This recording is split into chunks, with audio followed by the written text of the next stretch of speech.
ಕಾಳಗಿ ಪಟ್ಟಣದಲ್ಲಿ ಬ್ಲಾಕ್ ಕಾಂಗ್ರೆಸ್ ಸಮಿತಿ ಕಾಳಗಿ ಮತ್ತು ಕೋಡ್ಲಿ ಕಾರ್ಯಕರ್ತರ ಸಭೆ ಜರುಗಿತು.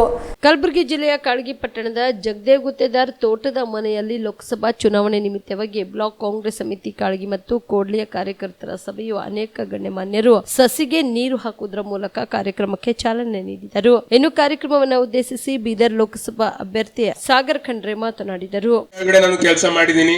ಒಬ್ಬ advocate on record Sanjay Nooli sir ಅವ್ರ ಕೆಳಗಡೆ ನಾನು ಕೆಲಸ ಮಾಡಿದ್ದೀನಿ. ಸುಪ್ರೀಂ ಕೋರ್ಟ್ ಅಲ್ಲಿ ಕೆಲಸ ಮಾಡಿ ಬಂದು ಕಾನೂನಿನ ಬಗ್ಗೆ ಸಂಪೂರ್ಣ ಮಾಹಿತಿ ಇದೆ ನನಗೆ. ಎಲ್ಲ ನಾನು ಕಾಂಗ್ರೆಸ್ ಪಕ್ಷದಲ್ಲಿ ನಾನು NSY ಸ್ಟೇಟ್ ಜನರಲ್ ಸೆಕ್ರೆಟರಿ ಆಗಿದ್ದೀನಿ. ಬೀದರ್ ಜಿಲ್ಲೆಯಲ್ಲಿ ನಾನು ರಕ್ತದಾನ ಶಿಬಿರ ಇಟ್ಟಿದಾಗ ಇಡೀ ಜಿಲ್ಲೆಯ ಇತಿಹಾಸದಲ್ಲೇ ಅಷ್ಟು ರಕ್ತದಾನ ಆಗ್ಲಿಲ್ಲ. ಆ ದಿವಸ 418 ರಕ್ತದಾನ ನಾವು ಮಾಡಿಸಿದ್ವಿ. ಇಂಥ ಸಾಕಷ್ಟು ಕಂಟಿನ್ಯೂಸ್ ನಾವು ಕೆಲಸ ಮಾಡ್ತೇನೆ ಬಂದಿದ್ದೀವಿ. ಅದಕ್ಕೆ ನನ್ ಬರೀ ಒಂದೇ ವಿನಂತಿ ಅದ, ಈ ಸಲ ಒಂದ್ಸಲ ತಾವೆಲ್ಲರೂ ನನಗೆ ಅವಕಾಶ ಮಾಡಿಕೊಟ್ರಿ. 100% ನಿಮ್ಮ ಅಪೇಕ್ಷೆ ಮೀರಿ ನಾನು ಕೆಲಸ ಮಾಡಿ ತೋರಿಸ್ತೀನಿ. ನೀವು ಹೆಮ್ಮೆದಿಂದ ಹೇಳ್ಬೋದು ಇಡೀ ದೇಶದಲ್ಲಿ ಎಲ್ಲಕ್ಕಿಂತ ಕಿರಿಯ ವಯಸ್ಸಿನ ಸಂಸದರು ನಮ್ಮ ಜಿಲ್ಲೆ ನಮ್ಮ ತಾಲೂಕಿನವ್ರು ಇದಾರೆ ಅಂತ, ನಮ್ಮವ್ರ ಅಂತ ನೀವು ಹೇಳ್ಬೋದು. ನಿಮ್ ತಲೆ ಬಾಗುವ ಕೆಲಸ ನಾನು ಯಾವತ್ತೂ ಮಾಡ್ಲಕ್ ಹೋಗುವುದಿಲ್ಲ. ನೀವು ಹೆಮ್ಮೆಯಿಂದ ಎದೆ ತಟ್ಟಿ ನೀವು ಹೇಳ್ಬೋದು ನಮ್ಮವ್ರು ಯಾರೋ ಒಬ್ಬರು MP ಆಗಿ ಡೆಲ್ಲಿಯಲ್ಲಿ ಹರ ಅಂತ. ನೀವು ವಿಧಾನಸೌಧದಲ್ಲಿ ಸಾಕಷ್ಟು ನಮ್ಮ ನಾಯಕರಿಗೆ ನೀವು ನೋಡಿರ್ಬೋದು, ವಿಧಾನಸೌಧದಲ್ಲಿ ನಿಮ್ಮ ಪರವಾಗಿ ಧ್ವನಿ ಎತ್ತೋದು. ಆದ್ರೆ ನಂತರ ಕಲಬುರಗಿ ಜಿಲ್ಲಾ ಉಸ್ತುವಾರಿ ಸಚಿವರಾದ ಪ್ರಿಯಾಂಕ್ ಖರ್ಗೆ ಅವರು ಕಾರ್ಯಕ್ರಮವನ್ನು ಉದ್ದೇಶಿಸಿ ಮಾತನಾಡಿದರು. ಏನಿದೆ ಅದು ಬೋಗಸ್ ಇದೆ, ಯಾವುದೇ ವೈಜ್ಞಾನಿಕ ಹಿನ್ನೆಲೆ ಇಲ್ಲ. ಅದಕ್ಕೆ ಇವರಿಗೆ ಮಾರಾಟ ಮಾಡ್ಲಿಕ್ಕೆ ಬಿಡಬಾರ್ದು ಅಂದ್ಬಿಟ್ಟು ಚೀಮಾರಿ ಹಾಕಿದ್ರೆ ಅವರು ಬಾಬಾ ರಾಮದೇವ್ ಅವರು ಹೋಗಿ ಸುಪ್ರೀಂ ಕೋರ್ಟ್ ನಲ್ಲಿ ಕ್ಷಮಾಪಣೆ ಕೇಳಿದ್ದಾರೆ ಅವರು. ಸೊ ಅವರು ಚೋರ್ ಗುರು ಇಲ್ಲಿ ನಾ ಹೇಳಕ್ಕಾಗಲ್ಲಪ್ಪ, ಆಗ್ಲೇ 2 ನೋಟಿಸ್ ಬಂದದ್ದು ನನಗೆ. ಅಂದ್ರೆ ಇದು ಯಾಕೆ ಹೇಳ್ತಾ ಇದ್ದೀನಿ ಅಂದ್ರೆ ಬಹಳ ಹೆಮ್ಮೆಯಿಂದ ಅವ್ರು ಓಡಾಡ್ತಾರೆ, ಏನು ಮಾಡ್ಲಾರ್ದೆ. ನೀವೆಲ್ಲ ನಮ್ಮ ಕಾಂಗ್ರೆಸ್ ನಾಯಕರಿದ್ದೀರಾ, ನಮ್ಮ ಕಾಂಗ್ರೆಸ್ ಕಾರ್ಯಕರ್ತರಿದ್ದೀರಾ.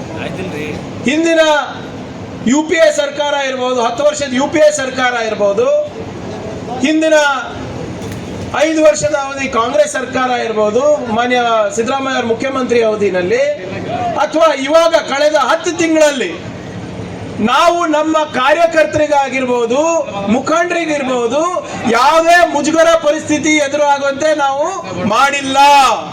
ನೀವು ಹೆಮ್ಮೆಯಿಂದ ಎದೆ ತಟ್ಟಿ ಮತದಾರರ ಹತ್ರ ಹೋಗಿ ಅವರ ಬಾಗಿಲು ಬಡ್ದಿ ನೀವು ಕೇಳ್ಬೋದು, ದಯವಿಟ್ಟು ತಮ್ಮ ಮತದ ಆಶೀರ್ವಾದ ನಮಗೆ ಕೊಡಿ, ನಿಮ್ಗೆ ನಿಮ್ಮ ಮತ ನಮ್ಮ ಹಕ್ಕು ಅಂತ ತಾವು ಕೇಳಬಹುದು. ಬಿಜೆಪಿ ಅವ್ರು ಕೇಳಲಿಕ್ಕೆ ಆಗೋದಿಲ್ಲ, ಏನು ಮಾಡಿಲ್ಲ ಅವರು. ನಾವು ಹೋಗಿ ಕಾಳಗಿ ಪಟ್ಟಣಕ್ಕೆ ಸಾಗರ್ ಖಂಡ್ರೆ ಮತ್ತು ಪ್ರಿಯಾಂಕ ಖರ್ಗೆ ಆಗಮಿಸುತ್ತಿದ್ದಂತೆ ಹಳೆ ಬಸ್ ನಿಲ್ದಾಣದಲ್ಲಿ ಹಲಿಗೆ ಬಾಜಾ ಭಜಂತ್ರಿ ಮೂಲಕ ಬೃಹತ್ ಆದ ಹಾರ ಹಾಕುವುದರ ಮೂಲಕ ಅದ್ದೂರಿಯಾಗಿ ಸ್ವಾಗತ ಮಾಡಿಕೊಂಡರು. ಈ ಸಂದರ್ಭದಲ್ಲಿ ಸಚಿವರಾದ ಈಶ್ವರ್ ಖಂಡ್ರೆ, ರಹೀಂ ಖಾನ್, BR ಪಾಟೀಲ್, ಬಾಬುರಾವ್ ಚಿಂಚನ್ಸೂರ್, ಸುಭಾಷ್ ರಾಠೋಡ್, ತಿಪ್ಪಣ್ಣಪ್ಪ ಕಮಕ್ನೂರ್, ಜಗದೇವ್ ಗುತ್ತೇದಾರ್, ಭೀಮರಾವ್ ಟಿಟಿ, ದೇವೇಂದ್ರಪ್ಪ ಹೆಬ್ಬಾಳ್, ರವೀಂದ್ರ ಗುತ್ತೇದಾರ್, ಶರಣು ಮಜ್ಗಿ ಸೇರಿದಂತೆ ಅನೇಕರು ಉಪಸ್ಥಿತರಿದ್ದರು. Shrishail Tegaltippi, on spot news, Kalagi. ನೀವು ರಾತ್ರಿ ಹೊತ್ತು ಕುಟುಂಬದ ಸದಸ್ಯರ ಜೊತೆ ಅಥವಾ ಸ್ನೇಹಿತರ ಜೊತೆ ಎಲ್ಲಾದ್ರೂ ಊಟಕ್ಕೆ ಹೋಗ್ಬೇಕು ಅಂತ ಪ್ಲಾನ್ ಮಾಡ್ತಾ ಇದ್ದೀರಾ? ಹಾಗಾದ್ರೆ ಕಲಬುರಗಿಯಲ್ಲಿ ಹೊಸದಾಗಿ ಪ್ರಾರಂಭವಾಗಿರುವ ಫೋರ್ಟ್ ವ್ಯೂ ಹೋಟೆಲ್ಗೆ ಒಮ್ಮೆ ಭೇಟಿ ನೀಡಿ. ಹೆರಿಟೇಜ್ ಇನ್ ಹೋಟೆಲ್ನ ಓಪನ್ ಟೆರೆಸ್ ಮೇಲೆ ಬೆಂಗಳೂರು ದೆಹಲಿ ಮಾದರಿಯಲ್ಲಿನ ಸುಂದರ ಆಕರ್ಷಣೆ ಇಲ್ಲಿ ಕಾಣಬಹುದು. ನುರಿತ ಕುಕ್ಗಳಿಂದ ರುಚಿಕರವಾದ ಸ್ವಾದಿಷ್ಟ ಆಹಾರ ಇಲ್ಲಿ ಲಭ್ಯ.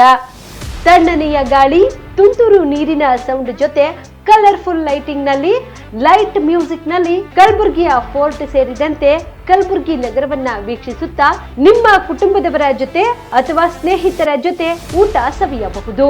ಜೊತೆಗೆ ಇಲ್ಲಿ ಬರ್ತ್ಡೇ ಪಾರ್ಟಿ ಸೇರಿದಂತೆ ಸಣ್ಣ ಪುಟ್ಟ ಪಾರ್ಟಿ ಮಾಡಲು ಎಲ್ಲಾ ರೀತಿಯ ಸೌಲಭ್ಯಗಳು ಉಂಟು. ಹೋಟೆಲ್ನ ಸಮಯ ಮಧ್ಯಾಹ್ನ 3 ಗಂಟೆಯಿಂದ ರಾತ್ರಿ 11 ಗಂಟೆವರೆಗೆ. ಹೆಚ್ಚಿನ ಮಾಹಿತಿಗಾಗಿ ಸಂಪರ್ಕಿಸಿ ಫೋರ್ಟ್ ವ್ಯೂ ಹೋಟೆಲ್, ಹೆರಿಟೇಜ್ ಇನ್ ಮೇಲುಗಡೆ, city bus stand, super market, Kalaburagi. Phone number 9036235555.